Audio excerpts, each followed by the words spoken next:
We must be living in the Twilight Zone, because if you told me even 3 weeks ago that I would even be recording a video about this show, I would have looked at you like you were crazy. But here we are, 2021. Surprises.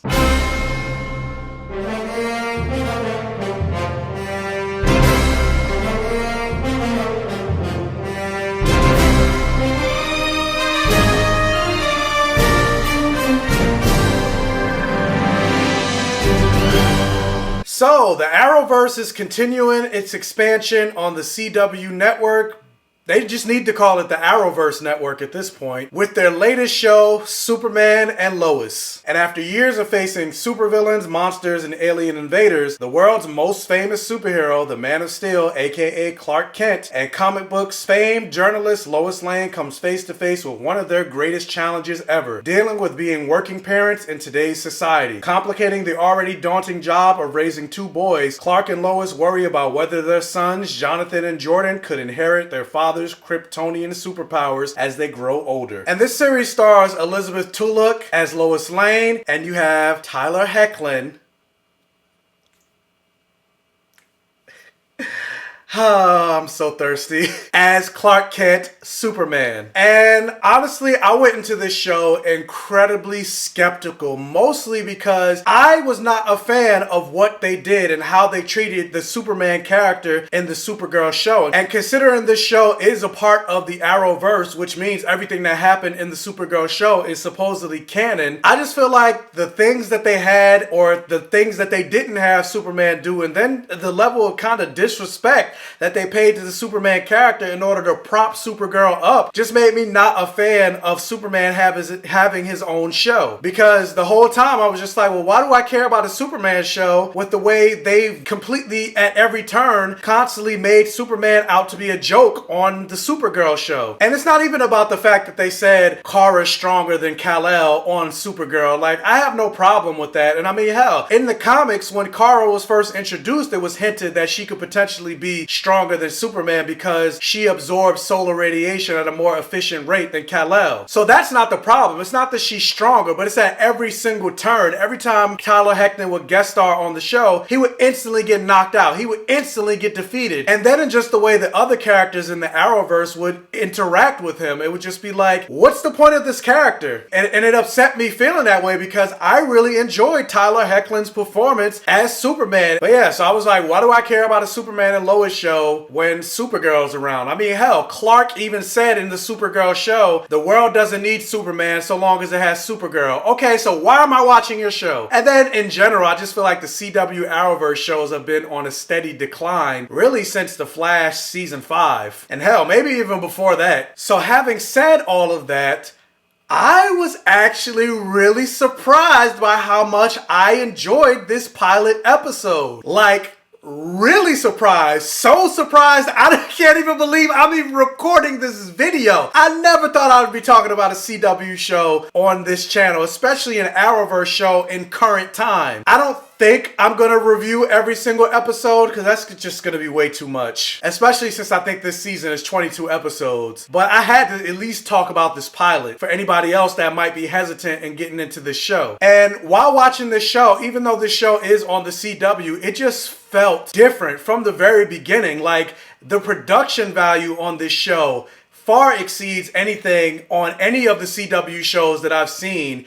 And in many ways, it kind of reminds me and goes back and harkens to the glory days of like The Flash season 1, which is when the CW Arrowverse was like riding on a high horse. It was like the best thing to watch on television. And this episode just reminded me of that again. Now, with that said, I mean, obviously, when we got shows like The Mandalorian or WandaVision or Game of Thrones, like the CW and the special effects aren't on that level. However, they don't look as cheesy as a lot of the CW shows look. Now, that's not to say there aren't some moments where I'm like, oh, they could have worked on that a little better. But overall, I think the effects for this show look great, and especially comparing it to something like Supergirl, even though like the flying effects just look completely different. And in some ways, I kind of wish this show would go on HBO Max as opposed to CW, because it just, that aesthetic, it just works. But with that said, like going back to Tyler Hoechlin's performance as Clark Kent and Superman, like again, I really enjoy watching him as Clark Kent Superman, like especially in terms of the writing and the performance of it. Like he just reminds me of the Superman from the comics. And again, I hate to compare it because they are two different actors and two different DC type properties, but the thing I really enjoy about Tyler Hoechlin's version of Superman in terms of like the writing as opposed to Henry Cavill's version of Superman is he seems way more happy and jovial and eager to protect the world and is excited to be Superman and meet everyday people. And you don't really get that from Henry Cavill's version of Superman.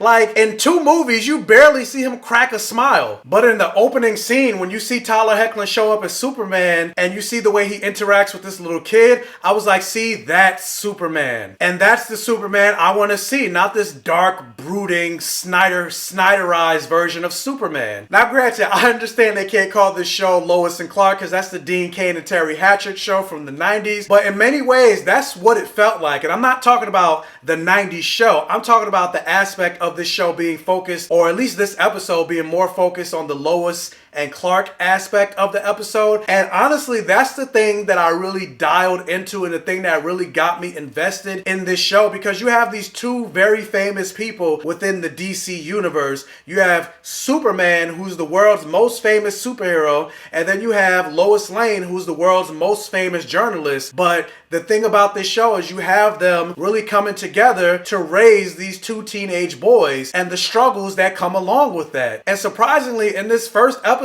there was a lot of emotion that really drew me into this episode. And there was actually a moment that I started kind of getting teary-eyed, and I was like, on a CW show? What is this? I was like, this cannot be happening. What is going on here? And a lot of those moments had nothing to do with Superman. And that's the thing I really enjoyed about this episode specifically. And that was the thing about this episode in particular. And this is also the thing I really like about Superman comics, if done right. It's like, despite all of Superman's strength and power and his godlike status, he's still quote unquote a man and can't fix everything. And with not being able to fix everything, because you think of Superman, the paragon of good, the world's greatest superhero. But at the same time, just like with any parent, despite being Superman, you realize and see in this episode that even he doesn't have all the answers when it comes to parenting, and even Superman can make mistakes. And I think the family dynamic of this show is this show's greatest strength, and the thing that I really hope they really lean into regarding this show. Now, that's not to say I don't want to see Superman in action elements, but honestly, the Superman and action elements that were in the show were the least interesting things, at least for me. I'm not going to talk too much about the Superman villain in this episode because, you know, spoilers, but I will say I couldn't really hear everything that he was saying when he was in the mask. It almost kind of reminded me of Bane in the Batman movies, where every time Tom Hardy would talk, like I'm like struggling to try to hear what he's saying. And then also another criticism, considering that his 2 kids are main characters, they're series regulars, outside of the family dynamic, when they focused on their lives away from Lois and Clark,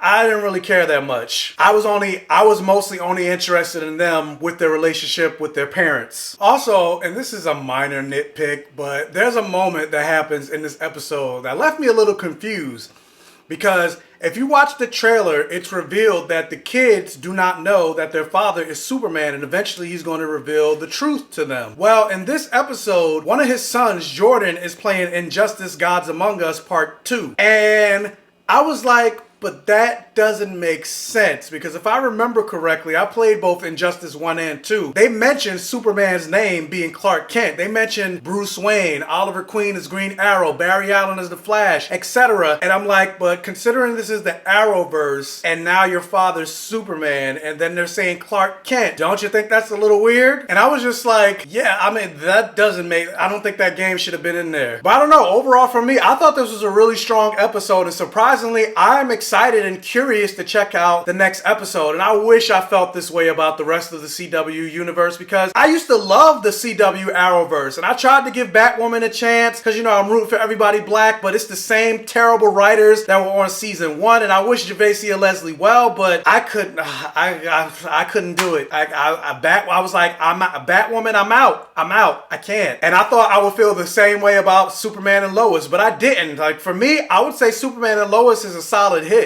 But the question is, have you guys seen Superman and Lois? Did you like it? Did you hate it? Did you think it was okay? Did you think it was terrible? Did you agree with me? Did you disagree with me? Let me know what you thought down in the comment section below. Also, if you can, hit that thumbs up button and like this video to really help out the channel. And if this is one of your first time checking out one of my videos, please check out the other videos on my channel. And if you like what you see, please subscribe for more and hit that bell notification button so you're alerted every single time I post a new video. And tell your friends, families, and neighbors about my channel to help me continue to grow. And as always, I will catch you guys next time.